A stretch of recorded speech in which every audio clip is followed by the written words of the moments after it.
Hello दोस्तों, मैं हूं आपका अपना देविंदर सिंह चावला। आज फिर मैं आपके सामने लेके आया हूं एक नया वीडियो। तो सबसे पहले मैं आपको बताना चाहता हूं कि जो मैंने इससे पहले वीडियो बनाया था एग्रीकल्चर फार्म वर्क वीज़ा के ऊपर, तो उसके उसका आपको आपने बहुत अच्छा रिस्पांस दिया है। उसका बहुत आपका प्यार मिला उस पर, तो उसके लिए बहुत बहुत धन्यवाद। तो इस नए वीडियो में मैं आज आपको बताऊंगा कि कनाडा में जो वर्क परमिट है, या जिसको हम कनाडा वर्क वीज़ा कहते हैं, या कनाडा वर्क परमिट है, जो यहाँ इंडिया से कैसे ले सकते हैं। उसमें मतलब क्या क्या जो क्वेश्चन है जो लोग मुझसे पूछते हैं, तो उसके बारे में मैं जवाब दूंगा आपको। इसमें मैं 10 इंपॉर्टेंट क्वेश्चन के बारे में डिस्कस करूंगा जो लोग मुझसे पूछते हैं कनाडा वर्क परमिट के बारे में, और वो कैसे आप ले सकते हैं, उसमें क्या क्या चीज़ की रिक्वायरमेंट होती है। तो चलो आज का वीडियो हम शुरू करते हैं। तो जैसे मैंने अभी बताया कि इसमें मैं आपको कनाडा वर्क परमिट के बारे में बताऊंगा और 10 इंपॉर्टेंट क्वेश्चन है उनका मैं आंसर दूंगा। तो चलते हैं। जो पहला क्वेश्चन है कि ए, जो कनाडा का वर्क परमिट है ये किस बेस पे इशू होता है, कैसे इशू होता है। तो इसका जो आंसर ये है कि जितनी भी ऑक्यूपेशंस है कनाडा में वो एनओसी कोड के मुताबिक क्लासीफाई की गई हैं। मतलब उनके ग्रुप बनाए गए हैं, उसके बाद उनको अलग अलग कैटेगरीज में रखा गया है। जैसे ओ ओ या जीरो कहते हैं, O A B C D, या zero A B C D categories में जॉब्स को डिवाइड किया गया। तो उस हिसाब से आपको वर्क परमिट इशू किया जाता है।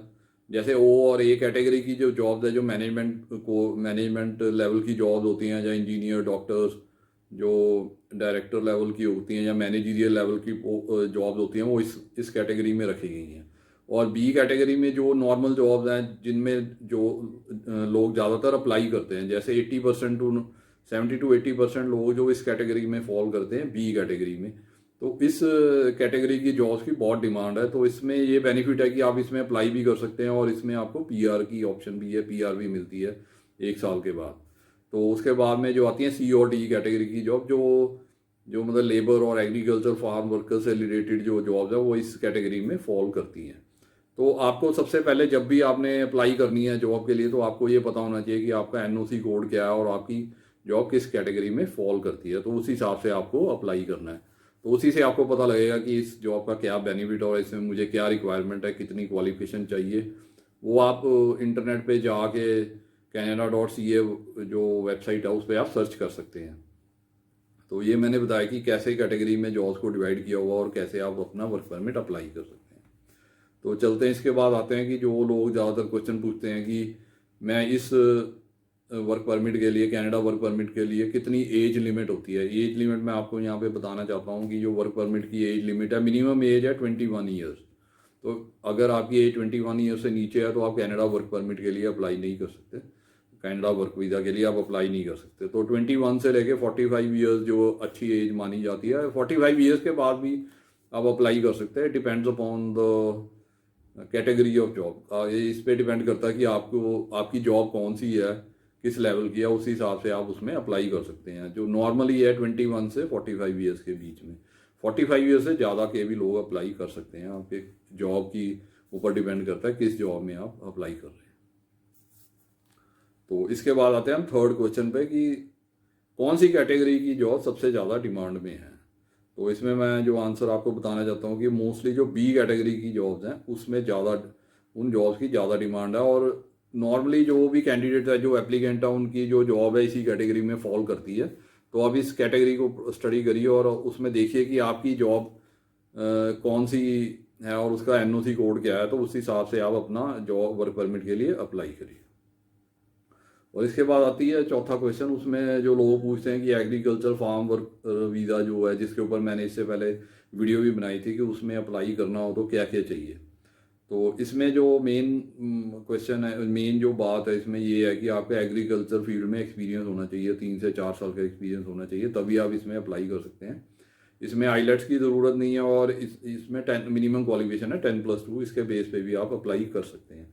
पर मेन इसमें यही है कि एक्सपीरियंस होना चाहिए, आपको एग्रीकल्चर फील्ड में एक्सपीरियंस होना चाहिए। तो इसके बाद हम आते हैं पांचवें क्वेश्चन में। उसमें ये पूछा जाता है कि वर्क परमिट अप्लाई करने के लिए मेरे पास क्या क्या होना चाहिए। देखो, फर्स्ट तो है कि क्वालिफिकेशन आपकी होनी चाहिए। जिस वर्क के लिए आपने अप्लाई करना हो उसी फील्ड में आपकी क्वालिफिकेशन होनी चाहिए, और उसी फील्ड में आपका एक्सपीरियंस भी होना चाहिए। चलो, आपने जिस भी जॉब के लिए अप्लाई करना तो एक्सपीरियंस तो चाहिए ही, कम से कम 3 साल का एक्सपीरियंस तो चाहिए। उसके बाद आता है कि आपको वहाँ से बाहर से अपने लिए जो एक जॉब ऑफर लेटर या जॉब एग्रीमेंट अरेंज करना पड़ेगा आपको। कनाडा में एम्प्लॉयर ढूंढ के उससे जॉब ऑफर लेटर आपको लेनी पड़ेगी, या जॉब एग्रीमेंट जिसको कहते हैं वो आपको लेनी पड़ेगी। तो आगे चलते हैं कि 6 नंबर क्वेश्चन में कि अगर आपके पास जॉब ऑफर लेटर है तो उसके बाद और क्या डॉक्यूमेंट चाहिए। तो इसमें मैं बताना चाहता हूँ जो मोस्ट इंपॉर्टेंट डॉक्यूमेंट है वो LMIA है, जिसको हम लेबर मार्केट इम्पैक्ट असेसमेंट भी कहते हैं। तो ये ESDC कनाडा इशू करता है, सर्विस कनाडा भी कहते हैं जिसको। वहाँ से ये एम्प्लॉयर आपके लिए LMIA अप्लाई करता है, वो ही आपको लेकर देता है। ये LMIA ये एम्प्लॉयर लेके देता है, आप नहीं इसके लिए अप्लाई कर सकते, ना ही आपको ये मिलेगी। ये जो ड्यूटी है ये एम्प्लॉयर की है। अगर आपने किसी एम्प्लॉयर से अपने जॉब ऑफर लेटर ली है या जॉब एग्रीमेंट आपका साइन हुआ है उसके साथ, तो वही आपको ये LMIA इशू करवा के देगा। और ये जो LMIA की जो कॉस्ट है ये 5,000 से 7,000 कनेडियन डॉलर के बीच में पड़ती है। अगर एम्प्लॉयर आपके लिए LMIA इशू कराता है तो उसका खर्चा कम से कम 5,000 से 7,000 डॉलर के बीच में आता है। इससे ज़्यादा भी आ सकता है, इससे कम भी हो सकता है थोड़ा, पर ये रेंज है इसके बीच में लगता है उसका। तो इसी के बाद उसको LMIA इशू होगी, वो ESDC कनाडा इशू करता है, या जिसको हम कहते हैं सर्विस कनाडा भी कहते हैं। वो इस LMIA को इशू करता है, और वो आपको जो एम्प्लॉयर है वो लेके देगा और आपको वो यहाँ पे आपको भेजेगा, ताकि उसको आप अपनी फाइल में लगा के अपना वर्क परमिट अप्लाई कर सकें। अब इसमें जो इसके बाद जो है, जो 7th नंबर क्वेश्चन है, उसमें जो मेन लोग पूछते हैं कि इसकी कॉस्ट क्या होती है, वर्क परमिट लेने की कॉस्ट क्या है। देखो, अगर तो आपको अच्छी कंपनी मिलती है जिसमें आपकी ज़रूरत है और वो एम्प्लॉयर को आपकी ज़रूरत है, वो आपको बुलाना चाहता है, तो ये आपको work permit free of cost भी मिल सकता है, मतलब बिल्कुल 0 पैसा खर्चे भी मिल सकता है। क्योंकि उस केस में जो एम्प्लॉयर है जो आपको जॉब ऑफर देगा और LMIA लेके देगा, वो आपसे कोई पैसे चार्ज नहीं करेगा, ठीक है। वो यहाँ तक कि आपको एयर टिकट भी भेजेगा। तो इसलिए उस केस में तो आपको एक भी पैसा नहीं लगेगा वर्क परमिट के लिए अप्लाई करने के लिए या वर्क परमिट आपको लेने के लिए। बट इन केस अगर वो जो एम्प्लॉयर है आपका वो सिर्फ आपको मीन्स सिर्फ वो कहता है कि चलो मैं आपको यहाँ पे बुला लेता हूँ वर्क परमिट में, पर आपको खर्चा देना पड़ेगा, तो उस केस में आपको खर्चा देना पड़ेगा, सारा खर्चा आपका होगा। और वो काफ़ी हाई भी हो सकता है, वो डिपेंड करता है आपके एम्प्लॉयर के ऊपर, या जो आपने कंसल्टेंट हायर किया या लॉयर हायर किया उसकी फ़ीस के ऊपर, सब चीज़ों के ऊपर निर्भर करेगा। तो ये काफ़ी हाई कॉस्ट होती है, तो आप इसको लेके चलिए कि तब आपको ये फ्री में नहीं मिलेगा। अगर आपको आपकी रिक्वायरमेंट है वहाँ पे, आपकी जॉब ऐसी है जिसकी डिमांड है वहाँ पे, और एम्प्लॉयर आपको खुद बुला रहा है, तो आपका कोई भी एक भी पैसा नहीं लगेगा। ये डिपेंड करता है आप कैसे जाना चाहते हैं। आपने LMIA परचेज किया है, या आप एक प्रॉपर चैनल के थ्रू जा रहे हैं, या आपकी जो स्किल है, आपका जो काम है वहाँ पे हाई डिमांड में है और एम्प्लॉयर आपको सच में बुलाना चाहता है। तो ये था मेरा 7th क्वेश्चन। अब आते हैं 8th क्वेश्चन पे कि 8th क्वेश्चन में ये पूछते हैं कि LMIA की कॉस्ट क्या होती है। अभी मैंने जैसे आपको पहले बताया कि एम्प्लॉयर को जब LMIA इशू करानी होती है तो उसके ही खुद के 5,000 से 7,000 डॉलर कनेडियन डॉलर लग जाते हैं। तो आप इमेजिन कर सकते हैं कि ये एक हाई कॉस्ट काम है, इसमें आपके कितने पैसे खर्च होंगे। ये डिपेंड करता है कि आपने कौन सा कंसल्टेंट रखा हुआ है, कौन सा आपने लॉयर को हायर किया है जिसकी आपने फीस देनी है। तो ये काफ़ी कॉस्टली हो सकता है, क्योंकि LMIA की डिमांड बहुत ज़्यादा है, क्योंकि ऑल ओवर वर्ल्ड से लोग इसके लिए अप्लाई करते हैं। और इवन कनाडा में ही जो लोग स्टूडेंट्स हैं वो वहाँ पे गए हुए हैं, उन्होंने जॉब लेनी होता है, तो उनको भी LMIA चाहिए होता है। तो इसलिए with in Canada itself LMIA की बड़ी डिमांड है, तो इसलिए इसकी कॉस्ट काफ़ी हाई है। तो अब हम चलते हैं 9वें क्वेश्चन पे। 9वें क्वेश्चन में होता है कि लोग पूछते हैं कि अगर मैं वर्क परमिट में जा रहा हूँ, अगर मैं वर्क वीज़ा के लिए जा रहा हूँ, क्या मुझे बैंक बैलेंस रिक्वायर्ड है। जैसे टूरिस्ट वीज़ा में बैंक बैलेंस रिक्वायर्ड होता है, बैंक स्टेटमेंट लगानी पड़ती है, क्या वर्क परमिट में भी ये चीज़ लगानी पड़ती है। तो ये चीज़ लोगों को पता नहीं होती, और एजेंट भी पहले नहीं बताते, वो बाद में बताते हैं, ठीक है।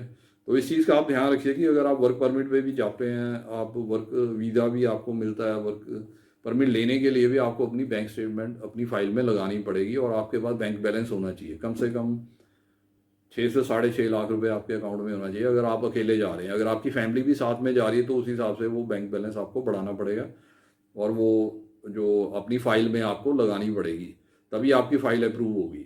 तो ये चीज़ आप मन से निकाल दीजिए कि आप अगर वर्क परमिट में जा रहे हैं तो आपको बैंक बैलेंस की रिक्वायरमेंट नहीं है। तो ये एक बहुत इंपॉर्टेंट क्वेश्चन है, और ये बहुत इंपॉर्टेंट बात है जो आप लोगों को पता होना ही चाहिए। ये एजेंट कभी भी पहले नहीं बताएंगे आपको, वो बाद में बताएंगे जब आप फाइल लगाएंगे, तब वो कहेंगे कि इतना बैंक बैलेंस होना चाहिए तो आप इसमें लगाइए। तो वो फिर कहेंगे कि चलो हम लगा देते हैं, आपको इतने पैसे देने पड़ेंगे। वो अपनी तरफ से कोई बैंक स्टेटमेंट झूठी सच्ची लगाएंगे तो उसके आपको पैसे देने पड़ेंगे, और वो भी एक गलत बात है। उसमें अगर फंस गए तो तब भी आपका जो है वीज़ा वो रिफ्यूज़ हो सकता है। तो इस चीज़ का आप पहले से ही मन में ध्यान रखिए, और इस चीज़ के हिसाब से आप अपनी फाइल प्रिपेयर कीजिए। और इसमें बाद में आता है 10th क्वेश्चन आता है, और क्या क्या चीज़ होती है, मतलब हम वर्क परमिट जब हम अप्लाई करते हैं क्या इसमें इंटरव्यू भी होती है। हाँ जी, मैं आपको इसमें बताना चाहता हूँ कि अगर आप वर्क परमिट के लिए अप्लाई करते हैं या वर्क वीज़ा के लिए जब आप अपनी फ़ाइल लॉन्च करते हैं तो इसके बाद में आपकी इंटरव्यू भी होती है, हो सकती है, और मतलब हो सकता है ना भी हो, मतलब मोस्टली होती है इसमें इंटरव्यू। तो आपकी मतलब वीज़ा ऑफिसर के सामने आपको पेश होना पड़ेगा, और आपसे सवाल जवाब होंगे, और आपसे क्वेश्चन पूछे जाएंगे आपकी आपकी जॉब के बारे में, आपके एक्सपीरियंस के बारे में, कि आपको कैसे ये जॉब ऑफर मिली, और LMIA में आप ही का नाम है, वो हर चीज़ इसको चेक करेंगे। तो ये एक बात और बताना चाहता हूँ कि यहाँ इंडिया में तो इंटरव्यू होती है, जब आप वहाँ पे लैंड करते हैं वहाँ पे एयरपोर्ट में भी आपकी क्वेश्चनिंग होगी, वहाँ भी आपको कुछ ना कुछ प्रश्न पूछे जाएंगे। वो हर एक से पूछते हैं, वो चाहे आपको किसी भी वीज़ा पे जाएंगे आपसे वहाँ पे क्वेश्चन पूछे ही जाएंगे। वहाँ पे जो काउंटर में इमिग्रेशन ऑफिसर होता है वो आपसे सवाल जवाब करता है, आपके बारे में पूछता है, आप कैसे आए हैं, क्या करने आए हैं, आपके पास सफिशिएंट फंड्स हैं नहीं है, वो हर चीज़ वहाँ पे भी पूछ सकते हैं। तो इस चीज़ के आपको तैयार रहना चाहिए। और इसके बाद एक और चीज़ है कि आपका मेडिकल टेस्ट भी होगा, जो कनाडा एम्बेसी की तरफ से डेजिग्नेटेड डॉक्टर है, जो डेजिग्नेटेड लिस्ट के डॉक्टर है, उस उन्हीं से आपको मेडिकल करवाना पड़ेगा, उसका खर्चा भी आपको देना पड़ता है। तो क्योंकि आप वर्क परमिट में जा रहे हैं, ये 6 मंथ्स से ज़्यादा का वीज़ा होता है, तो इसलिए इसके लिए मेडिकल टेस्ट है वो कंपलसरी है, तो आपका मेडिकल टेस्ट भी होगा। तो ये सब चीज़ें आपको ध्यान में रखनी चाहिए और उनको आपको पता होना चाहिए। तो एक और चीज़, ये तो थे मेरे 10 क्वेश्चन मेन जो लोग मेरे से पूछते हैं, उनका मैंने आंसर दिया है। तो आपको ये सब जानकारी मिलेगी तो आपका भी काम आसान हो जाएगा, और आपको पता लग जाएगा कि आपका जो वर्क परमिट है या वर्क वीज़ा है वो कैसे लगता है। तो इसके बाद जो मैं आपको ये और चीज़ें जो वर्क परमिट के बारे में बताना चाहता हूँ वो ये है कि ज़्यादातर जो वर्क परमिट है वो 2 साल के लिए आपको दिया जाता है, और वो 2 साल के लिए मिलता है। तो उसमें क्या होता है कि 1 साल के बाद आप अपना PR के लिए अप्लाई कर सकते हैं। तो और इसके लिए जो है PR में जब आप अप्लाई करते हैं तो तब आपको आईलेट्स स्कोर की भी ज़रूरत होती है। चाहे आपको वर्क परमिट के टाइम पे आईलेट्स की ना ज़रूरत हो, आपकी जॉब रिक्वायरमेंट में आईलेट्स ना रिक्वायर्ड हो, तब बल्कि जब आप PR के लिए अप्लाई करते हैं 1 साल के बाद, तब आपको आईलेट्स की ज़रूरत पड़ेगी। तो उसके लिए भी आपको प्रिपेयर रहना चाहिए। हो सके तो पहले ही आप आईलेट्स कर लीजिए, क्योंकि आईलेट 2 साल के लिए वैलिड होता है। तो आपका अगर आईलेट्स पहले से ही क्लियर होगा तो बाद में आपको परेशानी उठानी नहीं पड़ेगी, क्योंकि आप बिजी हो जाते हैं अपने काम में, तो आप उस वक्त प्रेपरेशन नहीं कर पाएंगे और अपना आईलेट्स शायद अच्छे से नहीं दे पाएंगे। तो आईलेट्स की भी ज़रूरत पड़ेगी आपको वर्क परमिट के टाइम पे, वर्क परमिट में होना चाहिए आपको। और आईलेट्स जो है वो आईलेट जनरल आपने देना, ना कि आईलेट्स एकेडमिक। 2 तरह का आईलेट्स होता है, एक एकेडमिक एंड एक जनरल। तो आपने आईलेट जनरल देना, तो उसी का जो स्कोर है आपके काम आएगा दोबारा जब आप PR के लिए अप्लाई करेंगे। और आईलेट्स है जो 2 साल के लिए वैलिड होता है। और एक जो मैं खास टिप देना चाहता हूँ कि आईलेट्स और इंग्लिश तो आपको आनी चाहिए। अगर आप क्यूबेक में अप्लाई करते हैं तो आपको फ्रेंच का नॉलेज भी होना चाहिए। अगर आपके यहाँ फ्रेंच का नॉलेज है तो आप इजीली क्यूबेक प्रोविंस में भी वर्क परमिट के लिए अप्लाई कर सकते हैं। तो ये था मेरा आज का वीडियो। उम्मीद करता हूँ कि आपको मेरा वीडियो पसंद आया होगा, और आपके काफ़ी क्वेश्चंस का आंसर भी मिला होगा, और आपको नई चीज़ों का पता लगा होगा, और आपका नॉलेज भी इंक्रीज हुआ होगा।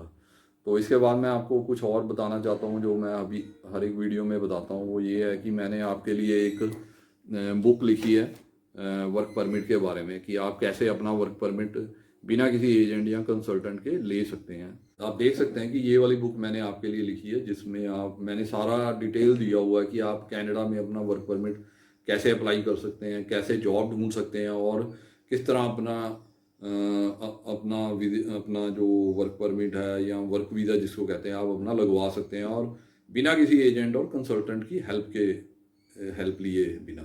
तो ये जो बुक है, मैंने इसमें सारे डिटेल दी हुई है, जो जो आपने डॉक्यूमेंट इसमें लगाने हैं, उसका फॉर्मेट भी दिया हुआ, उसका सैंपल भी दिया हुआ है, उसको आपने उसी को आप चेंज करके या उसी के बेस पे आप अपनी फाइल पूरी तरह से प्रिपेयर कर सकते हैं। और कौन कौन से फॉर्म आपने भरने हैं वर्क वीज़ा की फाइल बनाने के लिए, वो भी इसमें डिटेल दिया हुआ है, और उसमें क्या क्या चीज़ भरनी है उसका भी सैंपल इसमें दिया हुआ है। तो इसकी जो कीमत है 450 रुपये है, सिर्फ 450 रुपीज़ ओनली, जो आप मुझे पेटीएम या गूगल पे के द्वारा भेज सकते हैं। उसका नंबर मैंने नीचे डिस्क्रिप्शन में दिया हुआ है। तो आप जैसे ही मुझे पेमेंट भेजेंगे, मैं आपको ये बुक आपके एड्रेस पे रजिस्टर्ड पार्सल या कोरियर के द्वारा भेज दूँगा। इसके अलावा एक और बुक मैंने आपके लिए लिखी है, जिसमें मैंने ये बताया कि आपको अगर कनाडा का टूरिस्ट वीज़ा या जिसको विजिटर वीज़ा भी कहते हैं या टीआरवी भी कहते हैं, 10 ईयर मल्टीपल एंट्री वीज़ा भी कहते हैं, वो कैसे आपने अपनी फ़ाइल प्रिपेयर करनी है, वो ये बुक है। अगर आपने अपने आप वीज़ा की फ़ाइल प्रिपेयर करनी है, किसी की हेल्प नहीं लेना चाहते, तो ये उसी पर्पज़ से लिखी हुई है। इसमें आपके जो टूरिस्ट वीज़ा की फ़ाइल में जो भी डॉक्यूमेंट्स लगेंगे उनकी इसमें सैंपल दिया हुआ है, और इसमें जो फॉर्म आपने भरने हैं अपने फाइल में लगाने के लिए उनका भी सैंपल इसमें दिया हुआ है, और उसमें क्या क्या भरना है ये भी इसमें बताया हुआ है। तो इस बुक की कीमत भी 450 रुपये है, 450 रुपीज़ ओनली। अगर आप मुझे ये पेमेंट पेटीएम या गूगल पे या फ़ोन पे के द्वारा मुझे भेज देते हैं, तो मैं आपको ये बुक आपके एड्रेस पे कोरियर या रजिस्टर्ड पार्सल के थ्रू भेज दूँगा। तो मेरा जो फ़ोन पे या गूगल पे नंबर है वो नीचे डिस्क्रिप्शन में दिया हुआ है, आप वहाँ पे पेमेंट भेज के मुझे कांटेक्ट करें, और मैं आपको ये बुक आपके एड्रेस पे भेज दूँगा। ये था मेरा आज का वीडियो। उम्मीद करता हूँ कि आपको ये मेरा वीडियो अच्छा लगा होगा, और अगर आपको अच्छा लगा तो इस वीडियो को लाइक करिए, इस पर कमेंट कीजिए, और मेरे चैनल को सब्सक्राइब करिए। और अगर आपको कुछ नया सीखने को मिला है तो आप इसको और लोगों के साथ भी शेयर करिए, ताकि उनको भी इस वीडियो से फ़ायदा हो सके। कभी कभी ऐसे होता है कि इसका इन्फॉर्मेशन है जो आपको नहीं चाहिए होता, कि मगर आप इसको किसी और के साथ शेयर करेंगे, उसको इस इंफॉर्मेशन की ज़रूरत हो सकती है, तो उससे उनका फ़ायदा होगा। तो मेरा जो मेन पर्पज़ ये वीडियो बनाने का यही है। तो इसके बाद मैं आपको एक ऑफ़र जो और देता हूँ, वो ये है कि अगर आप अपनी कनाडा टूरिस्ट वीज़ा की फ़ाइल फ्री ऑफ कॉस्ट बनवाना चाहते हैं, तो आप मुझे कांटेक्ट कर सकते हैं मेरे मोबाइल नंबर पे, जो मैंने नीचे डिस्क्रिप्शन में दिया हुआ है। तो आप उस पर फ़ोन करके मेरे साथ अपॉइंटमेंट फिक्स करके मेरे ऑफिस आके अपनी फ़ाइल भी फ्री ऑफ कॉस्ट बनवा सकते हैं। Okay, bye.